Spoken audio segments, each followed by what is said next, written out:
say that Father writes a lot of books. But what he writes I don't understand. He was reading to you all the evening. But could you really make out what he meant? What nice stories, Mother, you can tell us. Why can't Father write like that, I wonder? Did he never hear from his own mother stories of giants and fairies and princesses? Has he forgotten them all? Often when he gets late for his bath, you have to go and call him 100 times.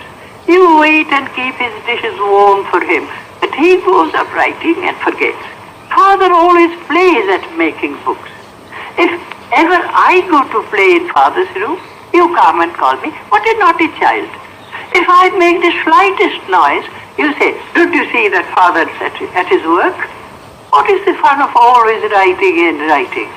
When I take up Father's pen or pencil and write upon his book just as he does, A, B, C, D, E, F, G, H, I, why do you get cross with me then, Mother? You never say a word when Father writes. When my father wastes heaps of paper, Mother, you don't seem to mind at all. But if I take only one sheet to make a boat with, you say, child, how troublesome you are. What do you think of Father spoiling sheets and sheets of paper with black marks all over on both sides? The trumpet flies in the dust. The wind is weary. The light is dead. Ah, the evil day. Come, fighters, carrying your flags, and singers with your war songs. Come, pilgrims of the march, hurrying on your journey. The trumpet lies in the dust, waiting for us. I was on my way to the temple with my evening offerings, seeking for a place of rest after the day's dusty toil, hoping my hurts would be healed and the stains in my garment washed white, when I found thy trumpet lying in the dust. Was it not the hour for me to light my evening lamp? Had not the night sung its lullaby to the stars? Oh, thou blood-red rose, my poppies of sleep have failed and faded. I was certain my wanderings were over and my debts all paid, when suddenly I came upon thy trumpet lying in the dust. Strike my drowsy heart with thy spell of youth. Let my joy in life blaze up in fire. Let the shafts of awakening fly through the heart of night, and a thrill of dread shake blindness and palsy. I have come to raise thy trumpets from the dust. Sleep is no more for me. My walk shall be through showers of arrows. Some shall run out of their houses and come to my side. Some shall weep. Some in their beds shall toss and groan in dim dreams. For tonight thy trumpet shall be sounded. From thee I have asked peace, only to find shame. Now I stand before thee, help me to put on my armor. Let hard blows of trouble strike fire into my life. Let my heart beat in pain the drum of thy victory. My hands shall be utterly emptied to take up thy trumpet.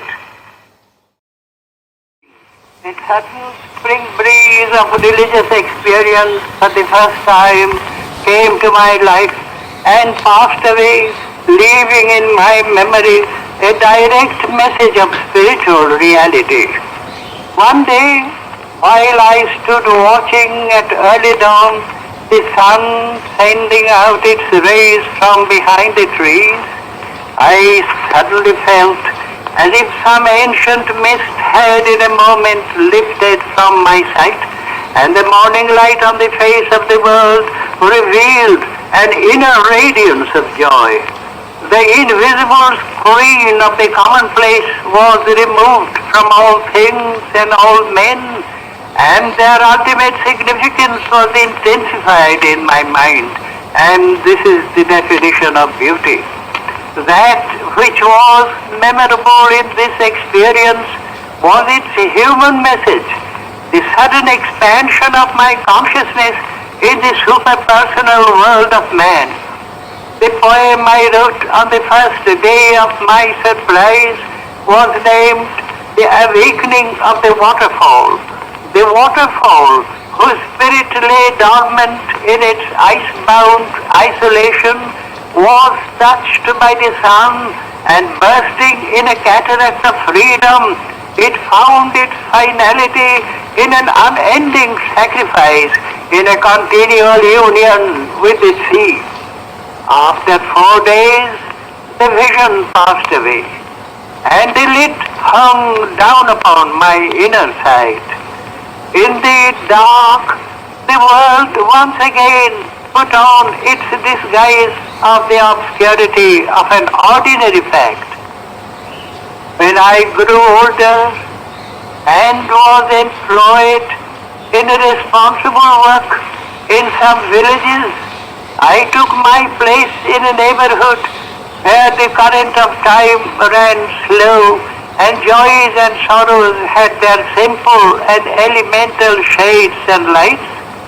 The day which had its special significance for me came with all its drifting trivialities of the commonplace life.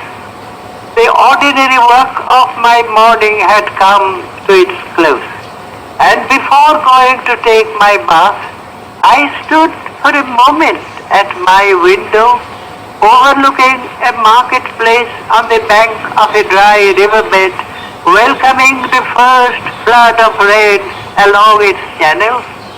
Suddenly I became conscious of a stirring of soul within me.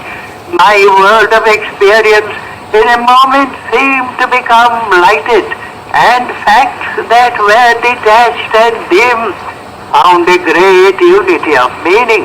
The feeling which I had was like that which a man groping through a fog without knowing his destination might feel when he suddenly discovers that he stands before his own house.